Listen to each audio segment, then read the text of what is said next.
Well, I hope you're all ready, nice and cozy. The lights are dim because it's night outside. But I've got my stuffed animals with me, my bears. This is Barkley, Teddy, who I've had since I was 4 years old. So he's a very mature bear. And then I've got little Magsy right here. We're going to start with our reading tonight from The Wind in the Willows, a book written by Kenneth Grahame.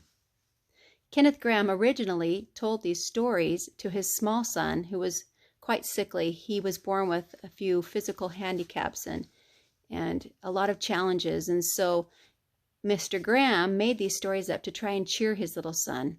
The stories of Mr. Toad, of Ratty, Mole, and Mr. Badger. So we're going to start with that. This book has been said to be one of the most reassuring and comforting books in all of literature. So I can't think of a better one to begin with at our time together with what we're experiencing with the world right now. So if you'd like to take a nice deep breath and settle in, get comfy, we will begin with our adventures. Chapter 1, The Riverbank.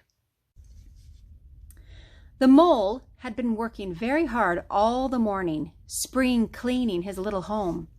First with brooms, then with dusters, then on ladders and steps and chairs with a brush and a pail of whitewash, till he had dust in his throat and eyes and splashes of whitewash all over his black fur and an aching back and weary arms. Spring was moving in the air above and in the earth below and around him, penetrating even his dark and lowly little house with its spirit of divine discontent and longing. It was small wonder, then, that he suddenly flung down his brush on the floor, said, "Bother!" and "Oh, blow!" and also, "Hang spring cleaning!" and bolted out of the house without even waiting to put on his coat. Something up above was calling him imperiously, and he made for the steep little tunnel which answered, in his case, to the graveled carriage drive owned by animals whose residences are nearer to the sun and air. So he scraped and scratched and scrabbled and scrooged. Then he scrooged again and scrabbled and scratched and scraped, working busily with his little paws and muttering to himself, up we go, till at last, pop! His snout came out into the sunlight, and he found himself rolling in the warm grass of a great meadow. "This is fine," he said to himself. "This is better than whitewashing." The sunshine struck hot on his fur. Soft breezes caressed his heated brow, and after the seclusion of cellarage he had lived in so long, the carol of happy birds fell on his dulled hearing almost like a shout. Jumping off all his 4 legs at once, in the joy of living and the delight of spring without its cleaning, he pursued his way across the meadow till he reached the hedge on the further side. "Hold up," said an elderly rabbit at the gap. "Sixpence for the privilege of passing by the private road." He was bowled over in an instant by the impatient and contemptuous mole, who trotted along the side of the hedge, chaffing the other rabbits as they peeped hurriedly from their holes to see what the row was about. Onion sauce," he remarked jeeringly, and was gone before they could think of a thoroughly satisfactory reply. Then they all started grumbling at each other. "How stupid you are! Why didn't you tell him?" "Well, why didn't you say?" "You might have reminded him." And so on in the usual way. But of course it was then much too late, as is always the case. It seemed too good to be true. Hither and thither through the meadows he rambled busily, along the hedgerows, across the copses, finding everywhere birds building, flowers budding, leaves thrusting, everything happy and progressive and occupied. And instead of having an uneasy conscience pricking him and whispering, "Whitewash, whitewash," he somehow could only feel how jolly it was to be the only idle dog among all these busy citizens. After all, the best part of a holiday is perhaps not so much as be resting yourself, as to see all the other fellows busy working. He thought his happiness was complete when, as he meandered aimlessly along, suddenly he stood by the edge of a full-fed river. Never in his life had he seen a river before. This sleek, sinuous, full-bodied animal, chasing and chuckling, gripping things with a gurgle and leaving them with a laugh, to fling itself on fresh playmates that shook themselves free and were caught and held again. All as a shake and a shiver, glints and gleams and sparkles, rustle and swirl, chatter and bubble. The mole was bewitched, entranced, fascinated. By the side of the river he trotted, as one trots when very small, by the side of a man who holds one spellbound by exciting stories. And when tired at last, he sat on the bank while the river still chattered on to him, a babbling procession of the best stories in the world, sent from the heart of the earth to be told at last to the insatiable sea. As he sat on the grass and looked across the river, a dark hole in the bank opposite, just above the water's edge, caught his eye, and dreamily he fell to considering what a nice, snug dwelling place it would make for an animal with few wants and fond of bijou riverside residence, above flood level and remote from noise and dust. As he gazed, something bright and small seemed to twinkle down in the heart of it, vanished, then twinkled once more like a tiny star. But it could hardly be a star in such an unlikely situation. It was too glittering and small for a glowworm. Then, as he looked, it winked at him, and so declared itself to be an eye. And a small face began gradually to grow up round it, like a frame round a picture. A brown little face with whiskers, a grave, round face, with the same twinkle in its eye that had first attracted his notice, small neat ears, and thick, silky hair. It was the water rat. Then the two animals stood and regarded each other cautiously. "Hello, Mole," said the water rat. "Hello, Rat," said the Mole. "Would you like to come over?" inquired the rat presently. "Oh, it's all very well to talk," said the Mole rather pettishly, he being new to a river and riverside life and its ways. The rat said nothing, but stooped and unfastened a rope and hauled on it, then lightly stepped into a little boat which the Mole had not observed. It was painted blue outside with white inside, and it was just the size for two animals. And the Mole's whole heart went out to it at once, even though he did not yet fully understand its uses. The rat sculled smartly across and made fast. Then he held up his forepaw as the Mole stepped gingerly down. "Lean on that," he said. "Now then, step lively." And the Mole, to his surprise and rapture, found himself actually seated in the stern of a real boat. "This has been a wonderful day," said he, as the rat shoved off and took us to the sculls again. "Do you know, I've never been in a boat before in all my life." "What?" cried the rat, open-mouthed. "Never been in it? You never? Well, what have you been doing then?" "Is it so nice as all that?"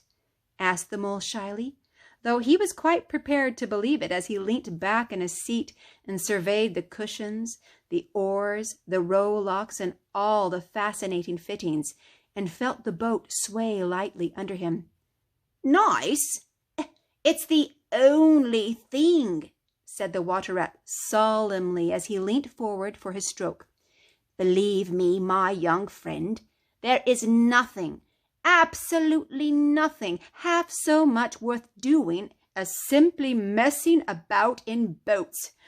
Simply messing," he went on dreamily, "messing about in boats, messing—" "Look ahead, Rat!" cried the Mole suddenly. It was too late. The boat struck the bank full tilt. The dreamer, the joyous oarsman, lay on his back at the bottom of the boat, his heels in the air. "About in boats, or with boats," the rat went on composedly, picking himself up with a pleasant laugh. In or out of him, it doesn't matter. Nothing seems really to matter. That's the charm of it. Whether you get away or whether you don't, whether you arrive at your destination or whether you reach somewhere else, or whether you never get anywhere at all, you're always busy and you never do anything in particular. And when you've done it, there's always something else to do, and you can do it if you like, but you'd much better not. Look here, if you've really nothing else on hand this morning, suppose we drop down the river together and have a long day of it. The mole waggled his toes from sheer happiness, spread his chest with a sigh of full contentment, and leaned back blissfully into the soft cushions. "What a day I'm having," he said. "Let us start at once." "Hold hard a minute, then," said the rat. He looped the painter through a ring in his landing stage, climbed up into his hole above, and after a short interval reappeared staggering under a fat wicker luncheon basket. "Shove that under your feet," he observed to the mole as he passed it down into the boat. Then he untied the painter and took the sculls again. "What's inside it?" asked the mole, wiggling with curiosity. "There's cold chicken inside it," replied the rat briefly.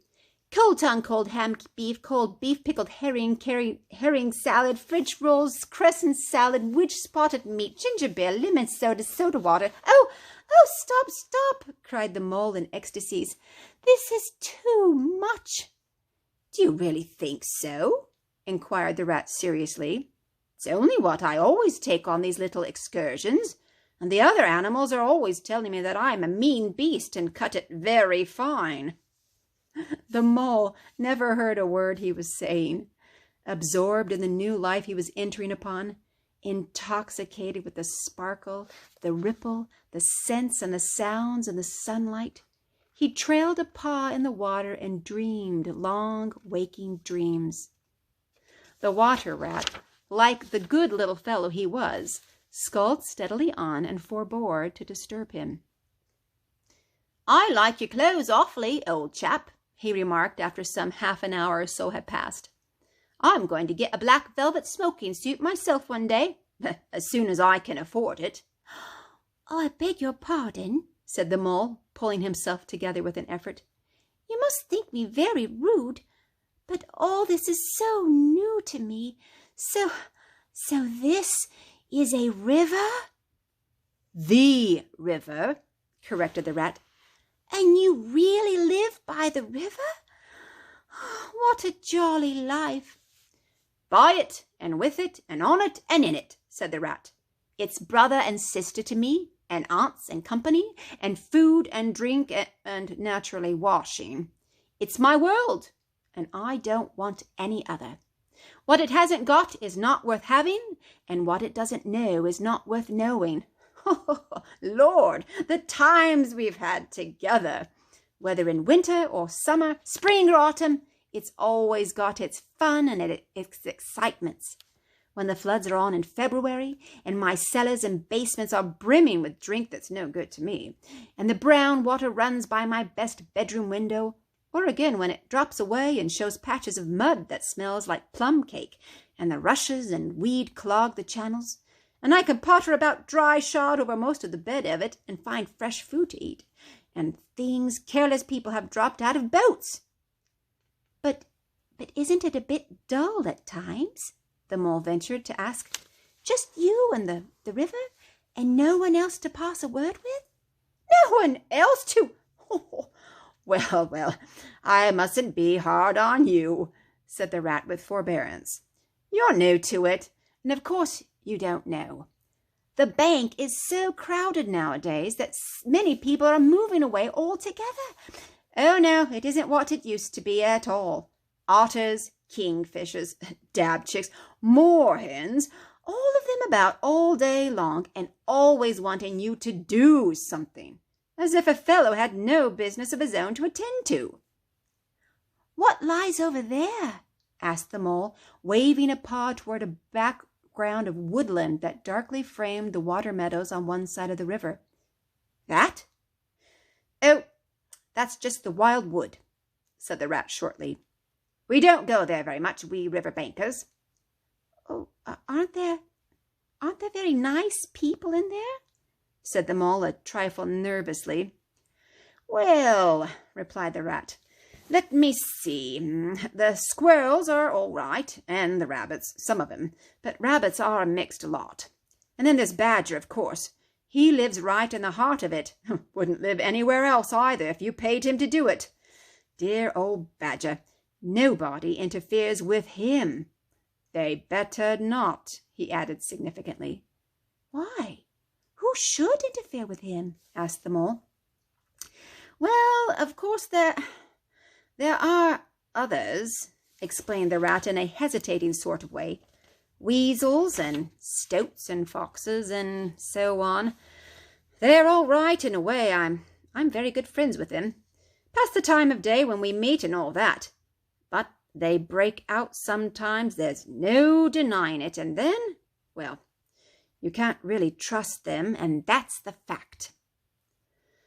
The mole knew well that it is quite against animal etiquette to dwell on possible trouble ahead, or even to allude to it. So he dropped the subject. And beyond the wild wood again? He asked. Where it's all blue and dim, and one sees what may be hills, or perhaps they mayn't.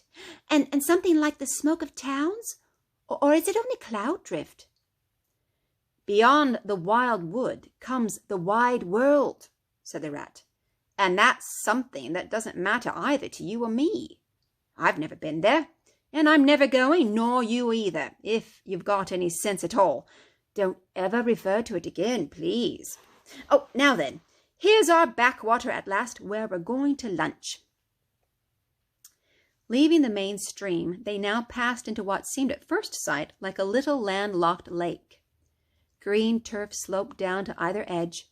Brown, snaky tree roots gleamed below the surface of the quiet water, while ahead of them the silvery shoulder and foamy tumble of a weir, arm in arm with a restless, dripping mill-wheel that held up its turn in a gray, gabbled mill-house, filled the air with a soothing murmur of sound, dull and smothery, yet with little clear voices speaking up cheerfully out of it at intervals. It was so very beautiful that the mole could only hold up both forepaws and gasp, "Oh my, oh my, oh my!" The rat brought the boat alongside the bank, made her fast, helped the still awkward mole safely ashore, and swung out the luncheon basket.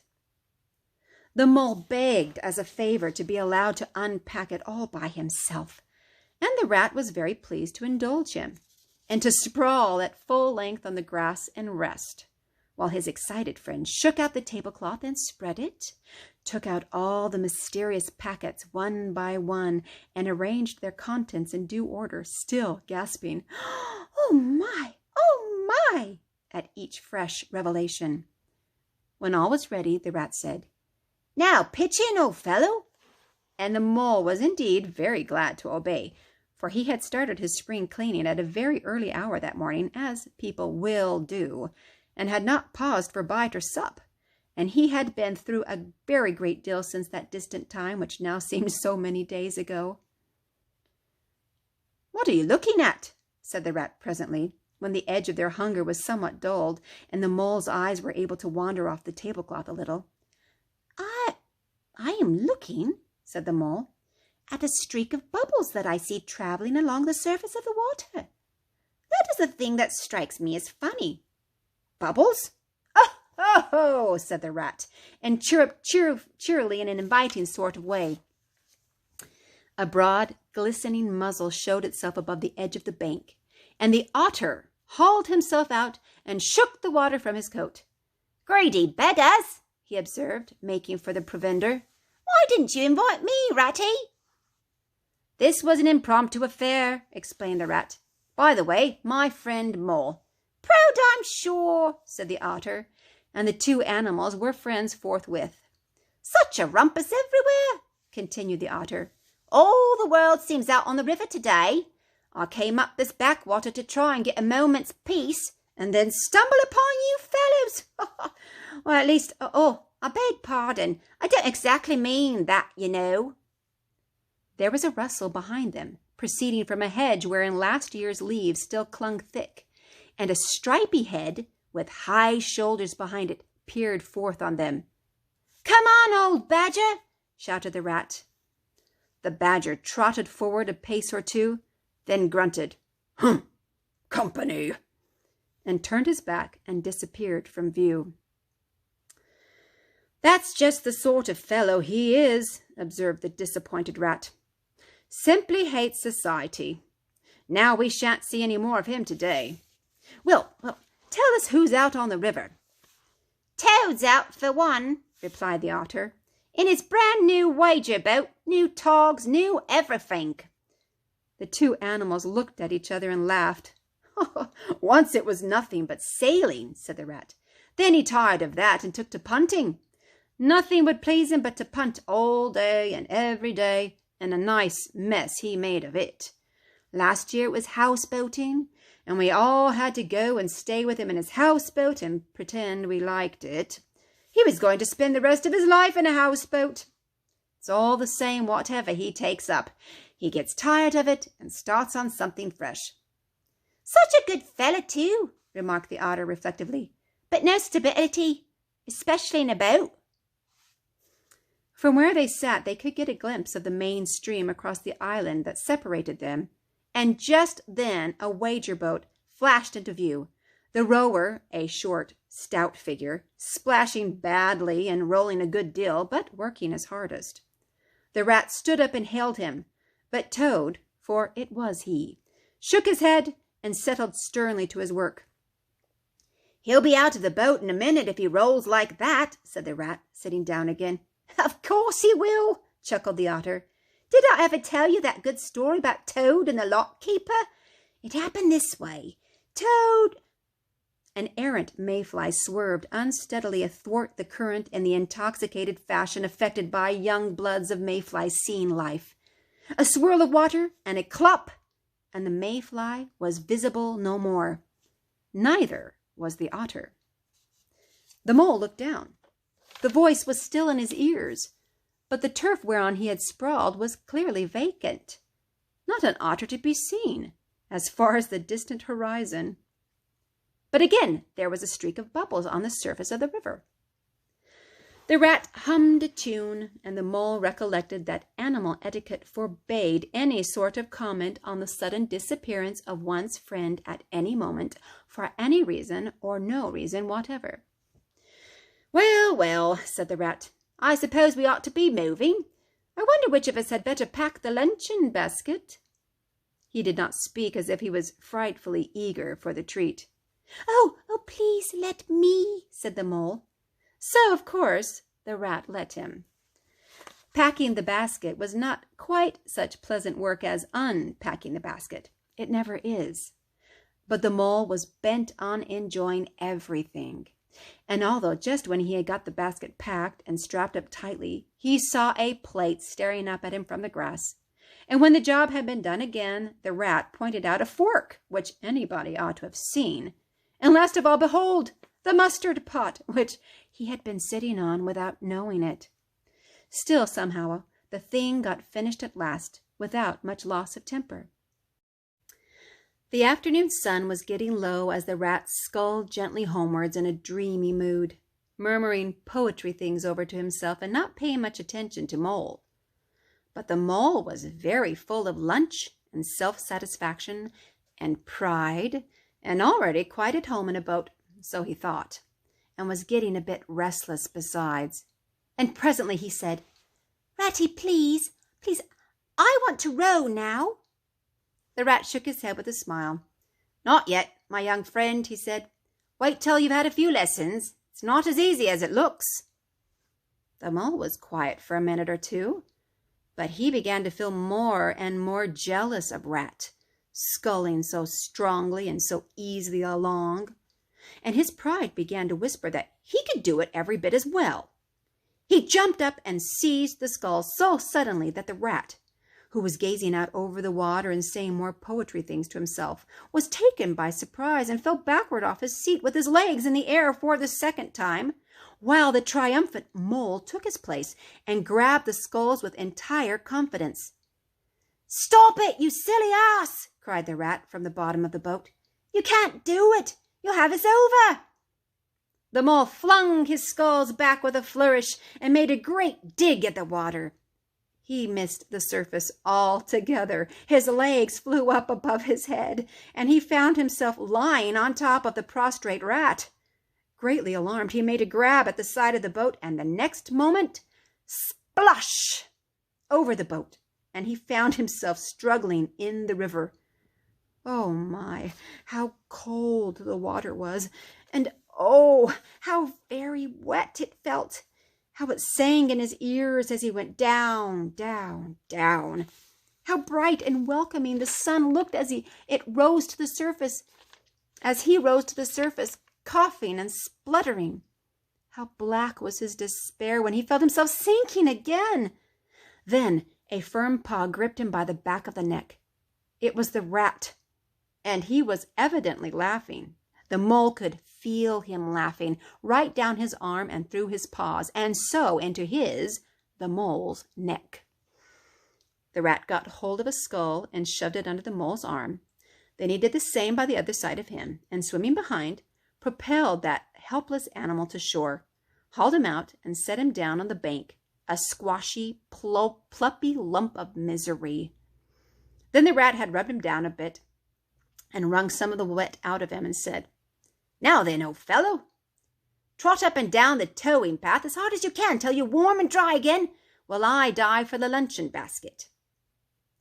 So the dismal Mole, wet without and ashamed within, trotted about till he was fairly dry, while the Rat plunged into the water again, recovered the boat, righted her and made her fast, fetched his floating property to shore by degrees, and finally dived successfully for the luncheon basket and struggled to land with it. When all was ready for a start once more, the Mole, limp and dejected, took his seat in the stern of the boat, and as they set off, he said in a low voice, broken with emotion, "Ratty, my generous friend, I'm very sorry indeed for my foolish and ungrateful conduct. My heart quite fails me when I think how I might have lost that beautiful luncheon basket. Indeed, I have been a complete ass, I know it.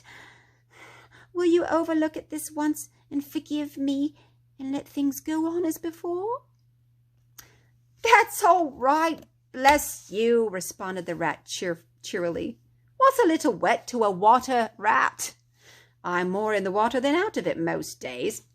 Don't you think any more about it. And look here, I really think you had better come up and stop with me for a little while. It's very plain and rough, you know. Not like Toad's house at all, but you haven't seen that yet. Still, I can make you comfortable. And I'll teach you how to row and to swim, and you'll soon be as handy on the water as any of us." The Mole was so touched by his kind manner of speaking that he could find no voice to answer him, and he had to brush away a tear or two with the back of his paw. But the Rat kindly looked in another direction, and presently the Mole's spirits revived again, and he was even able to give some straight back talk to a couple of moorhens who were sniggering to each other about his beraggled appearance. When they got home, the Rat made a bright fire in the parlor and planted the Mole in an armchair in front of it, having fetched down a dressing gown and slippers for him, and told him river stories till supper time. Very thrilling stories they were, too, to an earth-dwelling animal like Mole. Stories about weirs and sudden floods and leaping pike and steamers that flung hard bottles, or at least bottles were certainly flung, and from steamers, so presumably by them, and about herons, and how particular they were whom they spoke with, and about adventures down drains, and night fishings with otter, or excursions far afield with badger.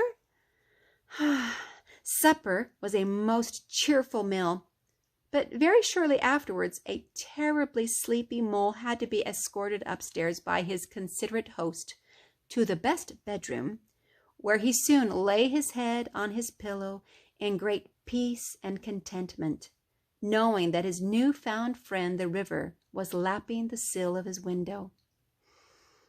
This day was only the first of many similar ones for the emancipated mole, each of them longer and fuller of interest as the ripening summer moved onward. He learnt to swim and to row, and entered into the joy of running water. And with his ear to the reed stems, he caught, at intervals, something of what the wind went whispering so constantly among them. That's the end of the chapter. Thank you for listening, and we'll see you for chapter 2. Bye-bye.